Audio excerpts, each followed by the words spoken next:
Hey, what's up, everybody? Welcome back to my channel, Too Easy Everything. And today we're working on this 2010 Nissan Altima. And I wanted to just show y'all what I was able to do in order to get this condenser out of here. Heater core out of here. And I want to talk about what I'm going to be doing in order to get the new one back installed. So I did a lot of research, and I found that most everybody was talking about that the complete dash has to be removed from the vehicle in order to get it out of here. That's not something that I really felt like doing.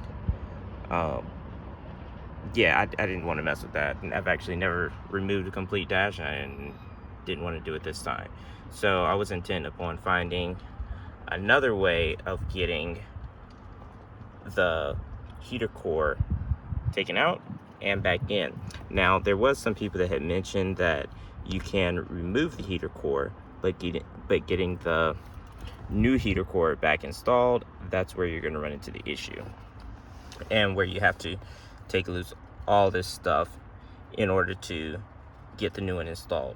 So with them saying that I was able to actually remove it, I was like, well, then I'm going to find a way to install it back without taking out this dash.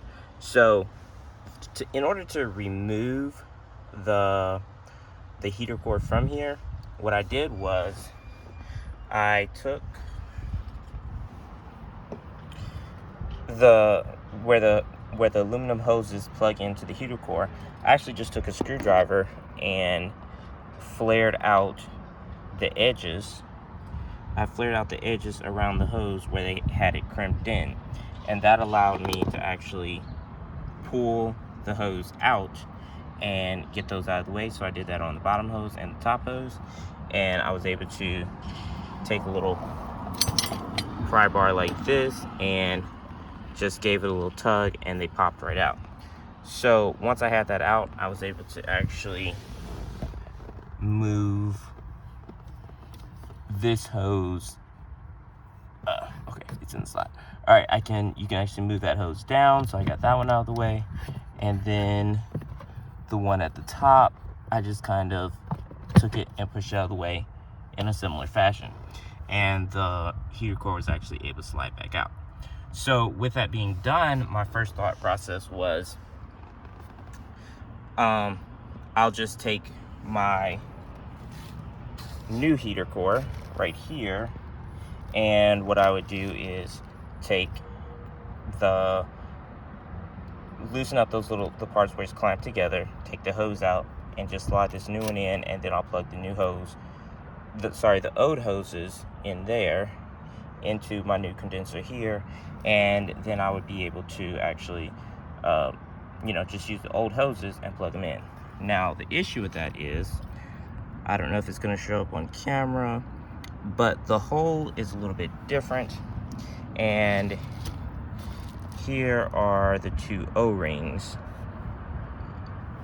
from the two. So as you can tell, those two are different, so that is not going to work. So yeah, so if I put this one, this is from this new heater core that goes in there like so, and it presses down relatively correctly. If I put it in here, anyway, it's just completely different, so that method is not going to work. But what I am going to do is, because I still do not plan on removing the dash, what I am going to do is I'm going to be cutting my brand new lines, and I'm going to be cutting the lines of my old one, and I'm going to use rubber hose with some hose clamps in order to clamp this off, and I believe that should be a satisfactory fix for this vehicle. So anyway, I'll show y'all what that looks like, and yeah, we'll be right back. So here we go.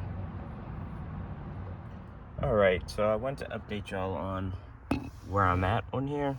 So what I've done so far is I actually went ahead and removed this brake pedal assembly, the gas pedal assembly from right here, in order to give me access to cut these pipes right here. I ended up using a drill attachment where I was able to put the bit in here like this, and I had a cutoff wheel on here. I don't have it right here in front of me. I put it back in my vehicle, but anyway, that's all I used in order to go up in here like so and cut those hoses off.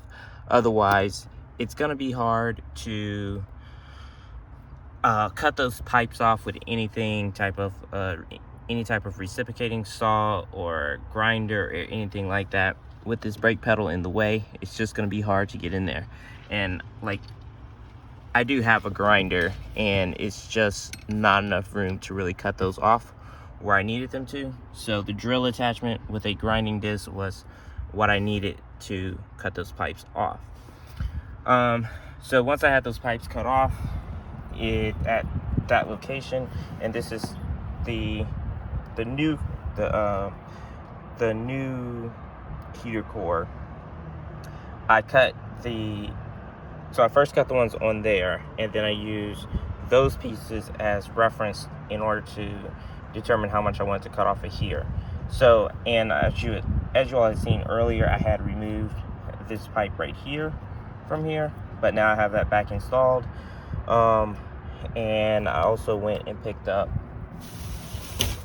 some hose. I went and picked up some hose from AutoZone that can slide over this pipe here, along with some hose clamps. So I'm gonna go ahead and get this installed, and I will show you what that looks like. All right, so I went to AutoZone and picked up some hose that would fit over this pipe right here, and I also picked up 4 hose clamps and slid them onto the heater core before I'm installing it into the vehicle. So now I'm going to get this installed, and you really have to turn the hoses up. You have to turn them up and kind of manipulate them past the brake pedal, but it is possible. And so that's what I'm going to do now, and then I'll show you once it's installed.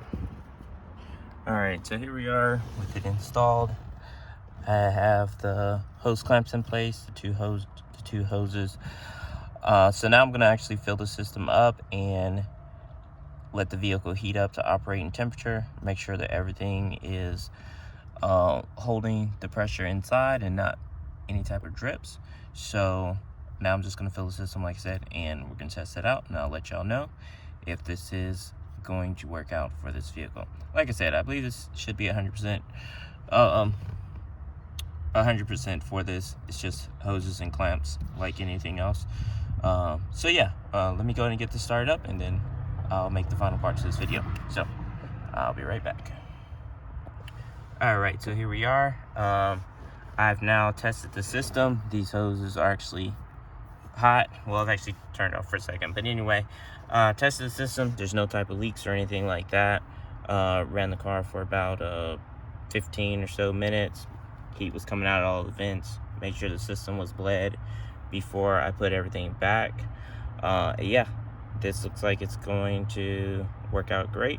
So anyway, if y'all have found this video helpful, please go ahead and hit the thumbs up button, and if you would, hit the subscribe button for more car related content. Thanks for watching, and have a great day.